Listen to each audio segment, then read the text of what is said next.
Good evening. My name is Alexander Hagan. I'm the CEO of a small, medium-sized tech company in Silicon Valley. Previously, I was a financial analyst and a financial journalist. And I've also been a research engineer in telecommunications. I have a number of stories from the last month I want to cover tonight. So without ado, the facts that I cite in this report are not loosely researched opinions, but they are double and triple referenced indisputable facts. The comment section of this video provides links to credible, peer-reviewed sources. First, there is a struggle of libertarian right and the progressive left against a theft from the people to the powerful. In this struggle, the libertarian right was greatly strengthened through the thrilling and inspiring oratory of Ron Paul.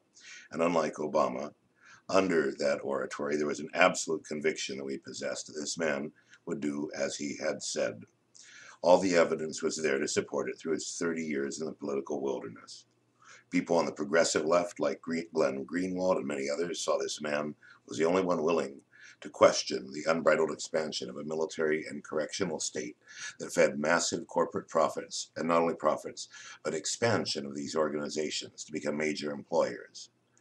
Never mind that if we want to employ people, it could be in science or engineering or the arts or manufacturing.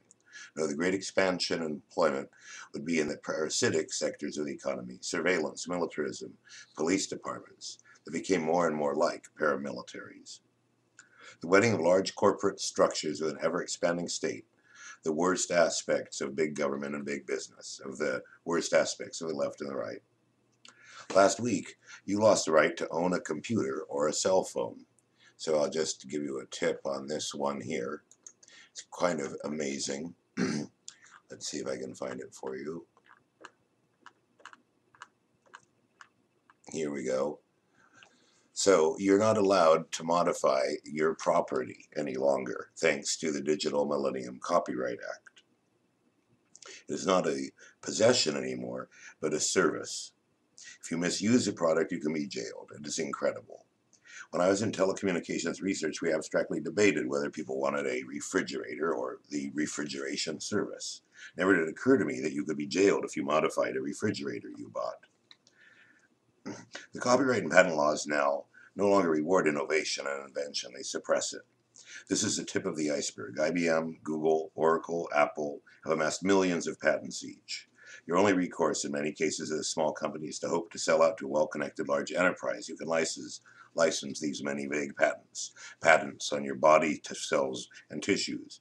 Patents on things as trivial as one-click shopping by Amazon. And in each industry, consolidation occurs. As consolidation occurs, profits rise, competition and choice dies out, barriers to entry rise, and government grants, contracts, and licenses are given increasingly to these consolidated companies and their satellite subcontractors. So in the case of the telecommunications stimulus, I thought I was the only one to be infuriated that only the well-connected seemed to get it, which damaged small companies since I'm in providing internet service. This was a threat to my company. But I found since then an excellent documentary that you must watch called Orwell Rolls in His Grave, which details the problems of media concentration. Now, let us carry on. In the business of money itself, at the very top, lie the private equity firms, BlackRock, State Street, Fidelity, T. Rowe Price, and Vanguard. So I'll show you a little picture of this. So the curious thing about the entire structure of ownership of the entire American economy really comes down to a small graph I will depict. Let's see if I can find it for you. So let's start with the media. The media is owned by Walt Disney, which owns ABC, Sumner Rothstein, or Sumner Redstone, who owns National Amusements, and by extension CBS, Viacom, and many theater chains, Comedy Central, VH1, MTV. Then comes Comcast, who has now acquired NBC, MSNBC, and it is rather terrifying how little public information has been provided in the media about this consolidation. So I'll be speaking about this more shortly.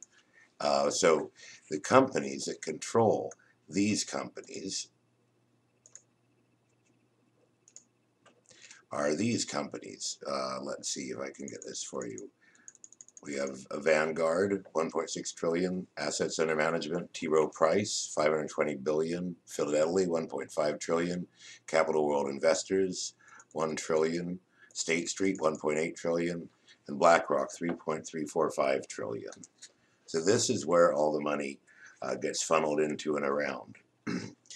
So these are the companies that control the world's money.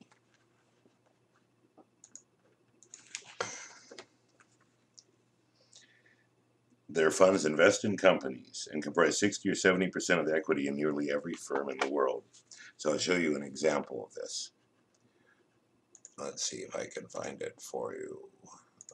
So you can key in this yourself. If you look up here, I don't like the way Google does this, but I'll just copy this so this is the exact syntax you use. You put the format here. So if we look here, for example, at Boeing, who owns it? The top institutional holders. The total company value of Boeing is, oh, well, this is a different screen. But we're looking at 10% of it's owned by Evercore, so it's worth about $48 billion. And then down here, here are the mutual funds, Washington Mutual. This is a military industrial company. And then private owners, this guy here with 1 million shares, he's got about 73 million in it. But the private ownership is misleading because these people have vast influence because they're the founders and the managers of the companies. Boeing bought McDonnell Douglas. Mr. McDonnell is the #1 private holder. Okay, and the soup gets more and more tangled. So if we look at in more detail, let's see if I can find this for you.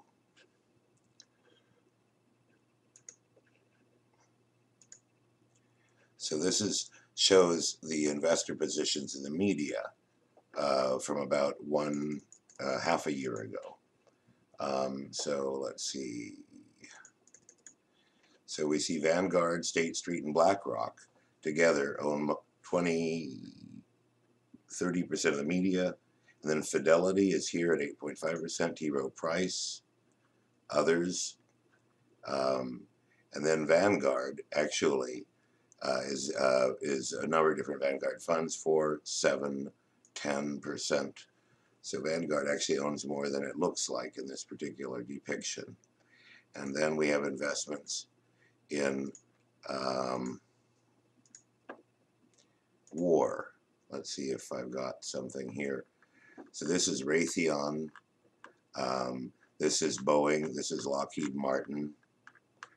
NOC. Who is NOC? I've forgotten. Let's take a quick look here. And replace this ticker symbol with NOC.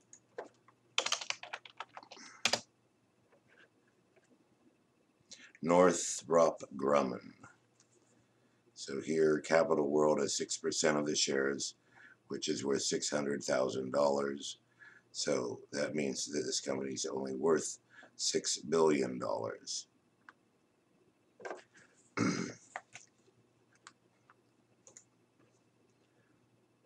5 large media companies have gathered almost all power to themselves in the media. So here, if we go back to media ownership, we have Comcast, and we have Time Warner, and then we have News Corp. Now, Comcast founders are Jewish. Sumner Redstein, obviously Jewish. ABC has known being anti-Semitic traditionally, and they're known as being ultra-conservative. And I'll explain why this is significant shortly. Fox News, of course, ultra-conservative, if you want to call it that, or neo-conservative, I would prefer to say. And that pretty much covers it. So, CNN, Comcast now owns NBC, Disney's ABC, Sumner, Rothschild's CBS Viacom, Rupert Murdoch's Fox News. Most people still think that Comcast is owned, NBC is owned by General Electric, In General Electric, also an interesting thing is if you search their financial statements, you would be hard-pressed to find their military industries. It is all classified under innocuous titles. Maybe General Electric, to avoid public scrutiny of the maker of the drones and bombs Rachel Maddow covered in her story on Pakistan, sold the enterprises of the news outlets to avoid scrutiny. The joining of the powerful broadcast network of NBC with the primary cable company, Comcast, means that two competing lobbies in Washington become one. The rule in media and in corporate concentration in industry seems to be 555 or 666. Six massive private equity firms controlling the investments of the unsuspecting labor unions, retirement funds, the average person, and the billionaire's stock portfolio. So in studying who owns these large companies, State Street, and so forth, you'll find they own equity in each other. And the amount of assets in potential is absolutely astonishing. It could amount to 50 or $100 trillion that is guaranteed by these assets. And so the point being that the other structure to look at are the people, fundamentally, who are the people who've got all the money? And so here we have a list of who's got all the money in this country. These top 100 guys at 20 billion a pop, that's $2 trillion they control personally. At the time of this snapshot, which is a couple of years ago. And if we look at Charles Koch and David Koch are neoconservatives. Christy Walton, neoconservative. George Soros, a complex fellow who advocated for the invasion of Libya. Sheldon Adelson, vitriolic, pro-racist policies of Israel. The Waltons, ultra-conservative. Michael Bloomberg, complicated fellow. Jeff Bezos, Mark Zuckerberg, Sergey Brin. Hopefully some of these guys might be helpful, but there are a lot of, several of these guys are Jewish, and this is part of this neoconservative and pro-Israel, while Israel is damaging our national security through its terrible leadership under Netanyahu that causes problems for us. It's not Israel that causes problems for us, it's the right wing in Israel, which triggers our war on terror complex. The Mars family are ultra-conservative, neoconservative, I should say. And we'll get into all of this in more detail in a moment. So that's another part of trying to understand who owns this country, who owns our media, who owns our government. Because wealth has been concentrating rapidly into the hands of fewer and fewer people. Our wealth inequality is rivaling a banana republic now.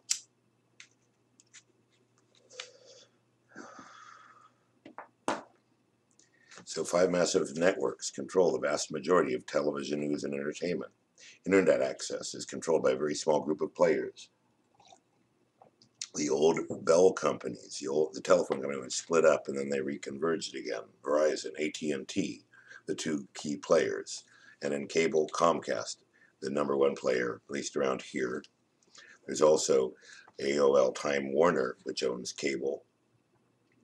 AT&T and Verizon, if they bought one of the broadcasts, then we would see the same vertical integration that we see with Comcast and NBC, which is very disturbing. I would be willing to bet that AT&T and Verizon might look at a company like CBS. I don't see how they would crack Disney, nor would they likely be able to buy Fox without a lot of controversy. They might themselves get bought by Fox. One or the other stumbles. Though AOL Time Warner CNN is a possible target. And historically, of course, AOL Time Warner is Time Warner is a content company, tried to buy AOL to get the pipes. You combine the content and the pipes and you have a near monopoly. So now we see some threats to the internet. It suits, and these threats are the walled garden phenomena. It suits companies like Showtime and ESPN to not allow access to their product via the internet. A great deal of content is locked up with the cable companies. If you don't have their cable TV product, you can't get their content online. I, for example, have Comcast, which I wish I could cancel. I haven't got my own service into my town on the coast side yet. But I pay Comcast $10 a month to get Showtime so I can watch Oliver Stone's Untold History of the United States. And then I just turn it on my computer and broadcast it on my monitor, my projector. But I have to have Comcast in order to watch something on the internet. So people talk about net neutrality. There's some controversy because there's more than one way to slice it. And so the libertarian says the more the government intervenes, the worse it gets. But I do believe that we should have good regulation, just not corrupt regulation. So I prefer no rules over rules that benefit the powerful, but I prefer rules that regulate the powerful over no rules that are not corrupt. So this is called the walled garden, and these are ways of walling content off on the internet from providers other than a small number. And of course, there are 5 or 6 major contractors in the national security state, which are Raytheon, General Dynamics, Lockheed Martin, Boeing, and Northrop Grumman. And then there's this computer company, SAI, which makes the creepware for the police state. $1 in $10 of our economy goes to the military-industrial complex, 1 in 12 to the prison-industrial complex and police, 1 in 5 to medical insurance cartel. When you add that up just in and of itself, that's almost 1/3 of our economy. 20%, 30%, 38% is more than 1/3 of our economy. Clearly, real productive work is no longer really needed. Now we simply need to drag blocks into the ocean, as Keynes described. Jobs are disconnected from real productivity. And now the news speaks. The news speak is that we, instead of calling the wealthy and rich, we call them job creators. And these jobs are disconnected from production of real wealth. So this is a sinister title because we don't need jobs. We need productivity. We need access to resources. We need to own the things that we need, rather than selling our time to other people so that we can stay housed. The military is used to safeguard corporate manipulation of economies around the world. Commerce follows the flag is a famous old saying. The military works for the big corporations in safeguarding their interests overseas and gives the big corporations trillions in pork lard and no-bid contracts.